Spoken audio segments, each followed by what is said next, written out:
Hello and welcome to another episode of Novelty. I'm your host, Levon Baronian, and today we'll delve into the intricate and often perplexing geopolitical dynamics surrounding Armenia, especially under the current regime of Prime Minister Nikol Pashinyan. In recent times, we've seen a deliberate attempt by Pashinyan and his supporters to paint the Armenian political landscape in simplistic, almost binary terms, pro-Western versus pro-Russian. However, tonight we aim to unravel this narrative and present a more nuanced understanding of whose interests really are truly being served by whom. A crucial example of this misrepresentation is the Tavush for Homeland movement, which has been gaining momentum from Tavush to Yerevan. This movement, led by Archbishop Bagrat Galistanian, seeks to address the profound issues facing Armenia. Yet Pashinyan and his cronies have gone to great lengths to discredit it. They've labeled it as a pro-Russian movement and have even gone so far as to accuse its leaders and participants of being Russian agents. This narrative, however, falls apart under scrutiny. Recently, Armenia's prosecutor general refuted these claims, exposing the baselessness of Pashinyan's accusations and highlighting the regime's desperation to maintain control. Examining Pashinyan's policies reveals a troubling pattern. While his government may occasionally align with Western, Russian, or even Iranian interests, these alignments are inconsistent and often superficial.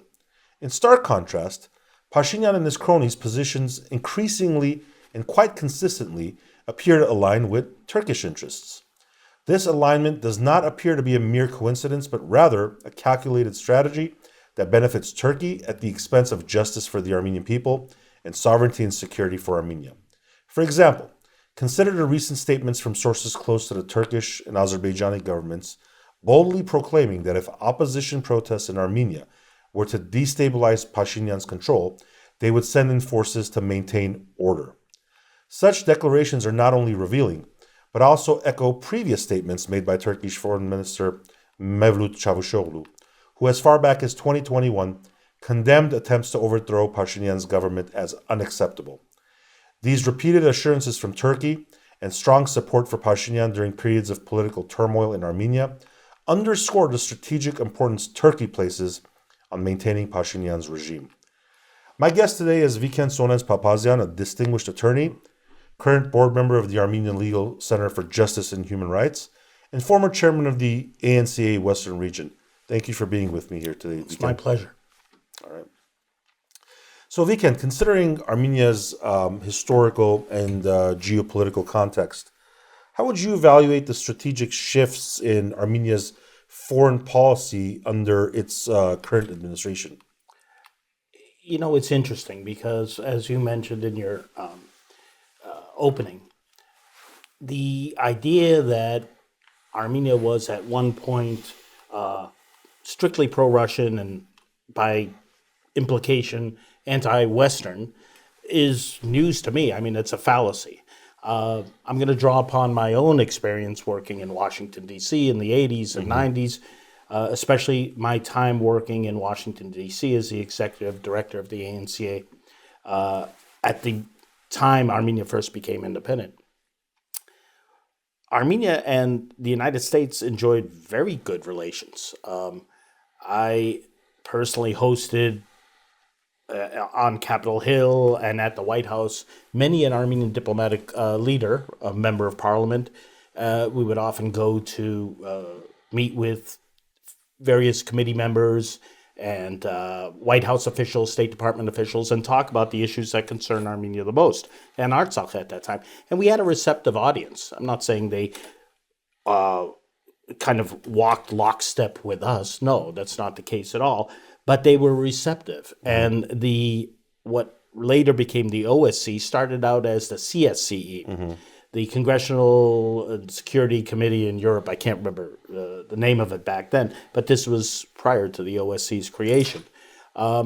We had a very, very receptive audience in Washington, D.C. So when I hear about this a supposed shift toward the West, the United States and Europe, it's pretty clear to me that that's not the case at all. Armenia has always, out of necessity and because of where it's geographically located, had strong ties with Russia, and understandably so. They had decent ties with Iran, understandably so. They're the neighbors. They did not have good ties with Azerbaijan or Turkey. I mean, clearly because Turkey had for the better part of a century, tried to eradicate the Armenians from the Caucasus, from the Transcaucasus. And the Azeris, if they had the ability to do that, would have done the same and walked somewhat lockstep with Turkey. Well, they just did. We saw them. Well, correct. As far as the West was concerned, the West had its own agenda for the Middle East. It's very much an anti-Russian agenda, clearly, and it persists till today, as we see in Ukraine and other places in Georgia, and this kind of tumultuous relationship with Iran at the same time. But this idea that prior to Nikol Pashinyan's ascension to power, that Armenia did not have a strong relationship with the West is not true. It's simply not true. That's what they would like you to believe, the Nikol Pashinyan camp, that they're now pivoting toward the West, and somehow the West is going to come and serve as a beneficial benefactor, sponsor of Armenia, is questionable at best. And we know that because people often talk about what happened in 2020 with the war. But really, the movement by Nikol Pashinyan started from the minute he picked up a pen and paper and started publishing his magazine or his newspaper, and was constantly questioning the wisdom of the Karabakh movement and the independence of Artsakh, and at the same time very clearly attacking Russia, whether directly or indirectly. He was very critical of Russia. And that was in large part because of the sponsorship of his newspaper, clearly. It was funded almost exclusively by Western organizations. But as time moved on, it became very clear that what Nikol Pashinyan was doing was more lockstep with the Turkish interest as opposed to Western interests. Western interests, including Europe and the United States, tend to vary. There is some overlap clearly between the West and Turkey, and there is some areas of great disagreement. But there's also overlap between Turkey and Russia, some overlap between Turkey and Iran's interests. Right. And it almost seems like it's exclusively with Turkey's interests that Armenia's recent political kind of narratives overlap with almost at 100%. Well, let's talk about that. I read a quote from Nikol Pashinyan about the villages on the border near Tavush and so forth, or Artsakh, or on the Armenian genocide, or on teaching about the Armenian genocide and so forth, or putting the past behind us, or the issue of Haitad and the promotion of Haitad, even the church. If you take all those quotes or ideas and you attribute them to Haidar Aliyev or to Erdogan, they would sound remarkably similar. They wouldn't necessarily sound remarkably similar to Joe Biden or Anthony Blinken or let's say Macron or whoever else it may be. But if you or even Joe Biden. Correct. Or if you just take out the name of the speaker of the quote, you could easily attribute it to the Turks or the Azeri leader. So they're clearly, when it comes to what agenda they're pursuing, it's clearly far more a Turkish or Azeri agenda than it is a Western American agenda. That doesn't mean, and I don't want to be mistaken here, that there is an overlap between what the Turks and Azeris want and what the French and the Americans want, but it's not as close as one might think. Yeah. I mean, given that when you look at the official position out of Europe, particularly France, and even the United States about Artsakh, or even issues pertaining to recognition for the Armenian genocide, the current Armenian government has taken a much more pro-Turkish position than even the American or European counterparts Ever have. Let me tell you, my experience in Washington, D.C. started in the 1980s with the Reagan administration. And at that time, this was before the Turkish government started employing high-priced lobbying firms and PR firms. And eventually, very soon after, they started doing that. But the messaging points are so remarkably similar, going back to, let's say, 1985, 86, 87, to what I'm hearing today from Armenian government officials when it comes to somehow indirectly casting doubt about the Armenian genocide. Recently, there are two highly placed, prominent members of the Pashinyan government Parliament, and Andranik member of Kocharyan, parliament for example. spoke about, we need to have more definitive information about the numbers. We need a of list of the victims. names of the Correct, victims. as if somehow that casts doubt about a genocide. You can look at any genocide, even the Holocaust, and you don't have a complete list of names of the Poles, the Jews, the Slavs, and others who, communists, whatever it is, that perished in the Holocaust. Those are end runs around the core issue of the Armenian cause, Haitad. And again, going back to pre-war 2020, if you recall, there was some question about teaching Armenian history in universities and making it mandatory. Before the war in 2020, there was discussions by Nikol Pashinyan about, we never really developed Artsakh. It was kind of a miserable place, or whether it was Shushi or Artsakh in general, kind of poo-pooing it, saying, is it really ours, casting doubt. The only time he did talk about Artsakh being Armenian is when he said Artsakh is part of Armenia, which essentially diplomatically also gave the Azeris kind of an open door politically to attack Artsakh. Because that put Armenia in the position of aggressor, whereas prior to that, Armenia's position quite diplomatically on the Artsakh matter was that this isn't Armenia's conflict. Rather, this is a matter of self-determination for the people of Artsakh. And Armenia is just a guarantor of the security of Artsakh's population. But we're not a side to this conflict, which was a nuanced position that the previous Armenian governments had taken for two decades. Since 1992. So when Pashinyan comes out and effectively says, Artsakh is Armenia, ! That's effectively a declaration That's of war. a huge change in position.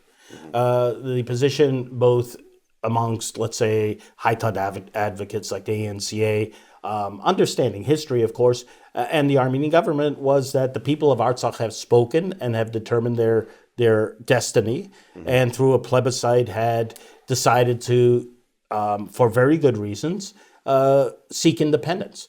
And the argument then, and this is going back to my second tour in Washington, D.C., is, how can Armenia have two separate states? Well, I mean, the Muslim world, the Arab world have multiple Arab states, or the Turkic world. The Turkic world has at least half a dozen various states. Even the German-speaking world, correct? Right. I mean, right. So, and we're seeing that playing out also in Ukraine, where a good portion of Western Ukraine is as much German as it is Ukrainian, and a good portion of Eastern Ukraine is as much Russian as it is Ukrainian.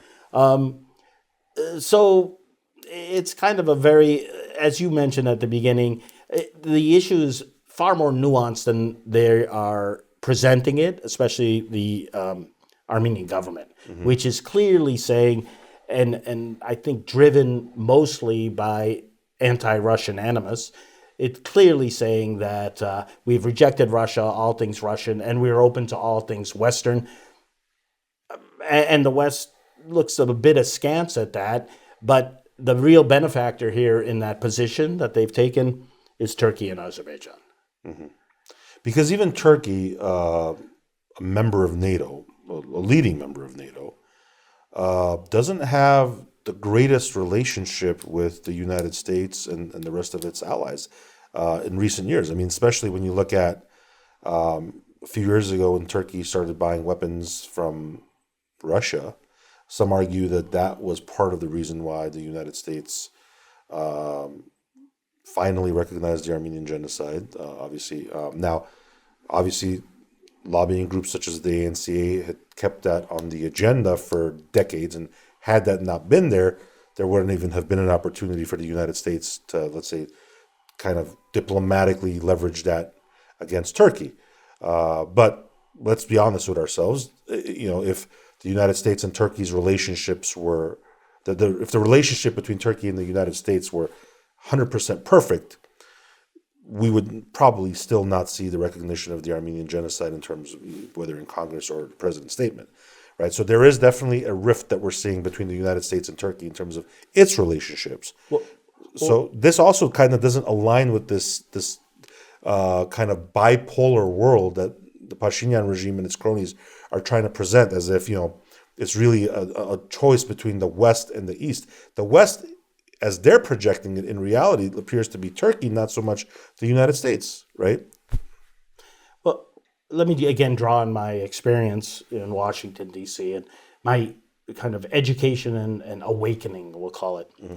1985 or 86, I was barely out of college, working with the ANCA, and I went to a congressional hearing. There was a very contentious exchange between then Secretary of State James Baker and one of the Jewish members of Congress, Larry Smith, who since got out of disgrace and indictment, left. And it was kind of this very heated exchange, Baker representing the Reagan administration point of view, Larry Smith, the subcommittee that was asking for something that clearly the Reagan administration wasn't ready to do. And I said, wow, this is quite a rift. And then afterwards, after the hearing and the cameras are off and the microphones are off, I see Baker coming over and giving a big hug to Larry Smith and then kind of exchanging pleasantries and so forth. And I realized, my goodness, this isn't personal. This is politics. They're all jockeying for position. They have different ideas of what should be done. Sometimes they converge, sometimes it doesn't. I remember at the same time, our big enemies in the Reagan administration, which was blocking the Armenian Genocide Resolution, was George Shultz. He was then the Secretary of State. It was Caspar Weinberger, who was then defense minister and so forth. We used to follow the politics very closely. George Shultz went to Ankara to speak at some event, and he was blindsided and kind of viciously attacked by the Turkish press for not acquiescing, or the Reagan administration acquiescing to a particular economic treaty that would benefit Turkey.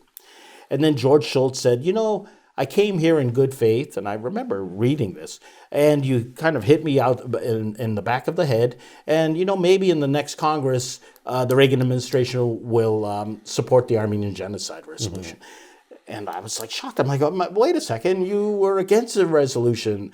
But it was all politics. Sometimes the U.S. and Turkey agree on things. Sometimes the U.S. and Turkey don't agree on things. Turkey, for decades, has been trying to gain admittance to the European Union. And the European Union leadership has always kind of placed obstacles in front of Turkey, including at one point, I'm not sure it's still there, but the recognition of the Armenian genocide and dealing with it as one hurdle that they had to surmount before they were allowed and considered for EU admittance. Eventually, with Erdogan coming to power, he said, who needs you? I'm going to take over kind of leadership of the Arab world. Or the Muslim world, more correctly. And they kind of shifted things. But in the 80s and 90s, there was a very strong movement by Turkey to sort of gain acceptance by the West. Even in the early 2000s. Right. Yeah. But when Erdogan came, he kind of shifted things. He wanted to create a new Ottoman Empire. He envisioned Turkey as the kind of pan-Arab leader, like, let's say, Nasser before him, or the Shah of Iran, or to a lesser extent, Saddam Hussein. He saw himself as a neo-sultan in many ways. I mean, that's not a secret. And he's almost outright said that. Yep. So, there's a lot of shifting alliances here. The U.S. and Turkey don't agree on everything. Turkey has done things in Syria that the U.S. clearly is not in favor of. They've done things with ISIS and a lot of these terrorist groups that have come back to haunt the West. Europe isn't all that interested in having hundreds of thousands, if not millions, of Turks and Kurds coming from Turkey and flooding their markets in Germany and elsewhere. As cheap labor is attractive, there is a limit to that. So Turkey is pursuing its own interests in a very brutal, genocidal way, which they've always done. But Armenia, when we move to Armenia, the issue becomes, who's protecting Armenian interests? First, you have to define Armenian interests, and you have to protect those interests. And one thing that is sorely lacking in the Pashinyan government is any kind of understanding and articulation of what Armenian interests are. And it isn't just surrendering land for peace, because that never works. So just let me play devil's advocate here, and I've done this with other guests on my show. The Pashinyan regime states that we need to have peace with our neighbors. We need to have economic development. Those things go hand in hand. By having peace with all of our neighbors, we can spur economic development. Armenia will prosper, will be stronger, we'll have a strong army, but we won't necessarily have conflicts with our neighbors. What's so wrong with that? There is nothing wrong with peace and prosperity. It doesn't matter if it's the Caucasus or Europe or, South America, Central America, it's all the same. Everyone wants peace and prosperity. How you get there is the question. Do you go there by appealing to the good nature of a neighbor that has shown nothing but bad intentions for you? I mean, Azerbaijan still has Armenian soldiers and leadership in prisons. They still occupying portions of Armenia's. They occupy portions of Armenia. They speak boldly about Yerevan being like an Western ancient, Azerbaijan. Azeri territory. Western Azerbaijan. Turkey's big concession is, we like the nice, docile, kitten-like Armenians as long as they know their place. And they've said as much on many occasions. So if that's your idea of peace and prosperity, you have a skewed idea of peace and prosperity. It doesn't work that way. First of all, when Armenia seceded, they lost territory during the Artsakh War. We can go into that, but that's a huge issue of how that war was prosecuted or defended. But they also gave away territory that wasn't even at issue. Mm-hmm. And they're still doing that. Mm-hmm. So the issue becomes, where in the world do you find a country and a leader that voluntarily gives up land and somehow, one, survives as a leader, and two, it benefits the country? Nowhere. I had a good friend, non-Armenian, very knowledgeable person, said, when he heard about this, he goes, who gives up land? People fight and die, for protection of the 1 kilometer of land. No one voluntarily gives up land. It seems, I think Robert Kocharyan's son, I can't remember his first name. Levon. Had a very kind of smart alecky response to that, talking about how Nikol is a great real estate broker and so forth. But there's a lot of truth to that. He's going around voluntarily auctioning off Armenian lands for nothing, for these kind of nebulous promises of peace and prosperity, when history has shown anything but peace and prosperity. If we have relations with Turkey, will there be prosperity? Oh yeah, there'll always be prosperity when trade is done. It just won't be for the benefit of Armenians. It may be for the benefit of some of these oligarchs that they like to prop up every now and then and say who ruin the country. Like Khachatur Sukyasyan. Gladly he's going to make money. You know that. Or Alan Simonyan and his many shell companies that he has, created over these many years. So peace and prosperity, who's going to say no? Human rights, democracy, who's going to say no? Of course, that's what we want. Who wants their children to go die in a foreign land or on the border or wherever it is? But peace and prosperity comes from strength. It comes from promoting national interests. It comes from creating a national security apparatus that is able to meet the challenges, and they are very significant challenges, of living in a rough neighborhood surrounded on two sides by genocidal neighbors who have done nothing but reiterate their intention to wipe you off the globe, the face of the earth. Vicken, there's also this kind of very overt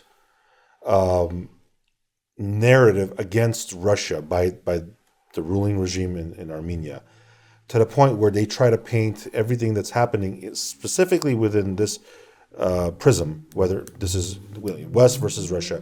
Even today, when they talk about basically delimitation and demarcation with Azerbaijan, they argue, well, why would anybody be against that?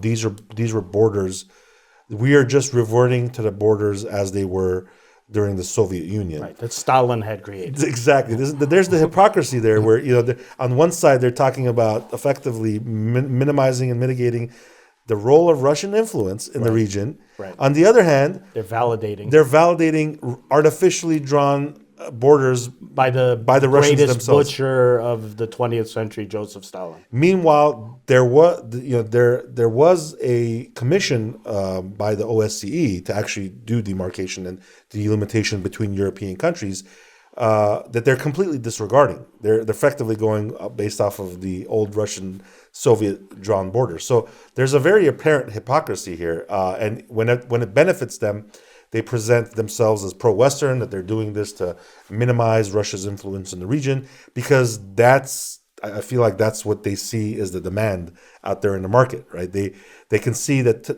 Also, we have to kind of be cognizant of reality. We are probably seeing the worst in terms of relations between the United States and Russia that we've seen since the Cold War. Absolutely. Right? So that also, I think, plays out in Armenia. When you talk about Armenia being able to maintain balanced relations between all these great geopolitical players, the United States, Russia, Iran, I think it was easier to do in the early 2000s when Vladimir Putin and George W. Bush were having beer together, right? The relationships between the United States and Russia was probably the warmest it had been in that time. So Armenia naturally, Armenia doesn't want to be in a position where it antagonizes anybody. It's not in a position to be able to do so, right? Small country needs to have positive relations with all geopolitical players that don't want it wiped off of the face of this earth, like Turkey. So, as you mentioned earlier, the Armenian side, the Armenian government, subsequent Armenian governments prior to Nikol have always been open to good relations with the United States. Look at the embassy in Armenia as an example. Right, Armenia hosts the second largest United States embassy in the world, second only to the one in Iraq, which obviously has very huge political significance. So Pashinyan's regime, like you very aptly noted, is making this artificial argument that what they're doing is to actually take Armenia to the West. So recent regional developments have led to obviously we see heightened interactions between Turkey, Azerbaijan, and Armenia, to the point where Pashinyan's regime is saying, we don't even want to have third parties involved in this. We just want to have bilateral, direct negotiations and talks with Turkey and Azerbaijan. Can you discuss the implications of these interactions a little bit for regional stability and what that potentially entails for Armenia if you're having direct talks with Turkey and Azerbaijan without any international kind of guarantees or as a lawyer and as someone I feel that has common sense, you don't have to be a lawyer. You don't go to a negotiation table on your knees. You go when you're in a position to actually negotiate. There's no negotiation here between Armenia and Azerbaijan and Turkey. They can talk about, we're getting close, we're not 100% kind of aligned on some of the details, but on the major issues of capitulation and surrender, there's no kind of distinction between. There's nothing in return, too. By the way, I mean, when you go into negotiations, it's a give and take. Correct. There's no give and take. You have to be in a position to negotiate. You have to have something to give and something to get. That's the negotiation. That's the whole purpose. Mm-hmm. And the, let's say, isolating or removing Russia from the negotiation, or Iran, or even the West, or the United States, is a way to bypass any obstacles that they may present in what you're about to do with Turkey and Azerbaijan. Because clearly Russia has an interest in not having this pan-Turkic east-west highway running from the Mediterranean Sea to China, mm-hmm. As does Iran. As does Iran, very much so. And Iran has made it very clear. All you have to do is listen to the quotes that are attributed to the various political leaders. You just take away the names and you put the quotes of the leaders of Iran during the past 3-4 years. Mm-hmm. And without a name, you would think, that's being said by the leader of Armenia. a nationalist leader of Armenia, but it isn't. It's Iran. You look at the Out of its quote- own interests. out of its own interest, clearly, because everyone's looking out for their own interest. That's otherwise they have no legitimacy. I mean, it's as very a clear government. that this corridor that's being talked about damages Iran's national security interests foremost, because today, when you look at Azerbaijan's only means of going to Nakhichevan from Azerbaijan, it has to go through Iran, Right. And that provides Iran with leverage over Azerbaijan. Now imagine tomorrow that corridor And opens through an area called Azerbaijan. Yeah. I mean, northern Iran. But it's still district. obviously it's still part of Iran's sovereign controlled territory. So And the Azeris in Iran feel far more Persian, Iranian than they do Azerbaijani. Azeri. sure, Yeah. they're Turkic speaking Iranians. Right. But the thing is with the so-called corridor that's being pressed for by Azerbaijan, you start kind of wondering why is that corridor so important for Azerbaijan? They already have open access to go to Nakhichevan through Iran. And this brings to question, basically, Israel's kind of role in this region. I mean, arguably, the relevance of that corridor is more important for Israel than anybody else in that region. Israel and has as close ties with Azerbaijan as they do with any Muslim state. Let's put it that way. And you have to wonder also what happened to the Iranian president and the foreign minister who was shot down in an area, let's say, around or south of Hadrut, an area once Armenian occupied, that has since been occupied by Azeris and others. And Israelis. And Israelis and Turks. Yeah, there are Israelis, openly there are Israeli operatives in that region. Correct. And clearly that presents a threat to to Iran, having Israelis, maybe 20 kilometers away, just as the Russians feel threatened by, in 2022, of having, or 2021, the onset of the Ukrainian war, of having NATO along its 1,000-mile border with Ukraine. I mean, that's a considerable threat. Imagine if the United States, if Canada started having an alliance with Russia and started, let's say, the Warsaw Pact along the American border, that would clearly be unacceptable. Or Mexico, but I use Canada because the border is that much longer. Yeah. Because Mexico is fairly long, but Canada is more akin to what Ukraine and Russia have. I mean, look, in the 80s and before then, the U.S. would quash any kind of socialist movement in the Caribbean, whether it was Grenada or El Salvador or wherever it was. They felt it was in their interest to put down movements that they felt were a threat or anti-American. That wasn't even on America's borders. And they didn't realistically present much of a threat. We went to war in Vietnam for about 9 years or so, in order to stem the tide of communism, and that's halfway around the world. So Iran and Russia's kind of trepidation and concerns about what's going on with Armenia are understandable. Has Russia played duplicitous games with Armenia? Of course it has. Has Armenia played duplicitous games with others? Absolutely it Well, I has. mean, even the best relation, like arguably the United States and Israel's relationship is unrivaled in terms of bilateral. Although taking a slightly different turn right now. Absolutely, but even there, that's my point. Right. When you look at even something like the relationship between Israel and the United States, which probably no two countries in the world have as A symbiotic. symbiotic relationship Right. with one another as the United States and Israel. Sure. Even then, you don't have 100% confluence or 100% alignment of interest all the time, right? It's natural for countries to occasionally have misaligned interests. A few years ago, when the United States released $4 billion of funding of frozen money to Iran, Right. Israel hardly blinked. Now, obviously, they complained, but it's not like Israel all of a sudden went and said, hey, we need to reevaluate our strategic alliance with the United States. They understand that there are reasons why the United States and Israel symbiotic reasons, and it's not one-sided. It's not just the fact that there's a very strong Israeli lobby in the United States. Let's not fool anybody. The United States has as much interests in Israel and being in that region as Israel has of the United States being there, right? So similarly, when you talk about Armenia's role in that region as Iran and Russia see it, they're not just going to sit there and let Turkey and whoever else. All you have to do is just look at history. 80 years ago, America's mortal allies, enemies were Germany, Italy, Japan. Right? Now, our closest... Even Turkey during the First World War. Closest allies. And our allies were Russia.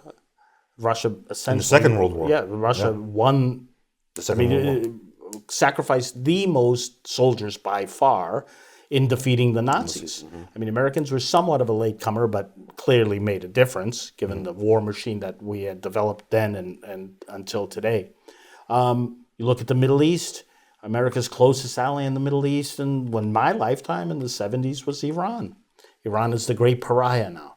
These things clearly change over time. That's understandable. Once enemies, now friends. Once friends, now enemies. But Armenia, what this all leads to, we can talk about other people's interests. I'm interested in Armenia's interest. And in order to have Armenia's interest in mind, you have to have the ability and the motivation to advance your national interests. And one thing I've noticed about this government is I have no faith at all in their abilities. And I base that on their performance of failure, the record of failure, and their personal skills. We're talking about a prime minister that makes Zelensky look like a diplomat. And look what's happened to Ukraine. Who relied on NATO and the West. It's the most devastated country in the world right now. Only rivaled by Gaza. With regard to the motivation, there's nothing I've seen since this government took power that suggests that they've ever tried to create a national consensus about what is good for Armenia. They attacked the church, they attacked history, they attacked Haita, they attacked the educational system. They rid the armed forces of every competent general. I don't care. They dismantled the armed forces. And put yes men in there. The only thing that they've done internally is beef up the internal security, which are in effect effectively a personal security for Nikol Pashinyan and his cronies. So ultimately, the people have to decide. Let's move a little to this Tavush moment for a moment. Yeah, on that topic, what should Armenia consider to maintain its national integrity, and autonomy in international relations while securing the best interests for Armenia? I've said this so many times. The starting point is removing this government from power.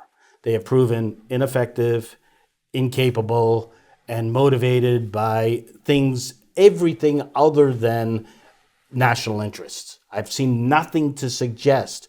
I've seen that they are promoting national interests, that they have a vision for Armenia as anything other than a vassal state of Turkey. I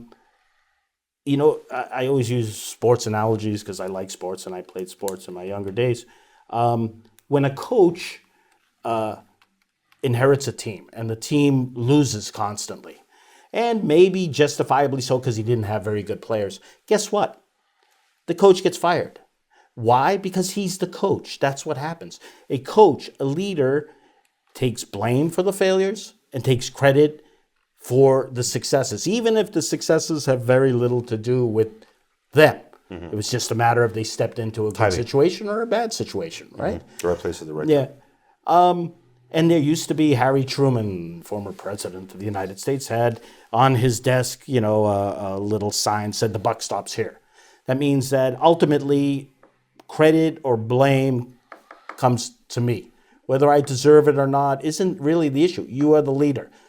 Okay? Symbolically, if you fail, you have to go. Sometimes they say, look, it's not your fault, but in order to turn the corner and turn this around, you got to go. Symbolically, you have to go. That happens everywhere in the world. Please, please point to me one instance where a leader of a country has had such cataclysmic disasters as Nikol Pashinyan and survived. It's impossible. One lesson we've learned about Nikol Pashinyan is that he's a failure. He's a failure on every level. When the landmass that you control or that is Armenian shrinks by 30%, that's a failure. Okay? When immigration is so bad that probably if you give them the chance, 50% of the population would leave the country, that is a failure. These are monumental failures, and these are failures of such incredible importance that they can't be overlooked or justified by, the people have spoken, or there's only 30 or 40,000 people protesting, not 100,000. Who cares? What difference does it make? There shouldn't be any people protesting for this guy to step aside. Well, also, you have a police state, effectively, with thousands of officers that are... I mean, it's clear, like Zelensky in Ukraine, Pashinyan knows that his personal protection and future is at stake with regard to the outcome of what's going on and whether or not he stays in power. Because these people very well understand that best case scenario, they go to prison. Worst case scenario, they get carted off in a stretcher. I mean, that's the reality, and they know it because they're going to be held accountable for the disaster they have visited upon their nation. So this is another kind of example of a national leader that is putting personal interest above the interests of the state. Thank you, Vicken. As we draw to a close on today's discussion, I want to take a moment to reflect on the depth and importance of the insights shared by Vicken Sonentz Papazian. Thank you, Vicken. Our conversation today delves into the heart of Armenia's current geopolitical position and the significant implications it holds for Armenia's national sovereignty and broader regional stability. It's clear that the alignments and decisions made by the current administration are not merely internal matters, but are pivotal to the international standing of Armenia. As Vicken highlighted, the unusual closeness with Turkey observed under Prime Minister Pashinyan's government isn't just diplomatic realignment. In fact, there isn't really a diplomatic realignment there, but rather a profound shift that could reshape Armenia's future. This calls for a vigilant public and informed leadership that prioritize Armenia's long-term security and democratic integrity. Let's move forward with a keen awareness of the need for a balanced, multifaceted foreign policy in Armenia that truly serves the interests of the Armenian people. It's through informed discussions like today's that we can hope to inspire action and foster a governance framework that holds true to the aspirations of our citizens and their enduring spirit of Armenia's nation. Thank you for joining us on Novelty. I'm Levon Baronian. Let's continue to engage, question, and strive for a transparent and accountable government. Until next time, stay informed and stay vigilant. Thank you.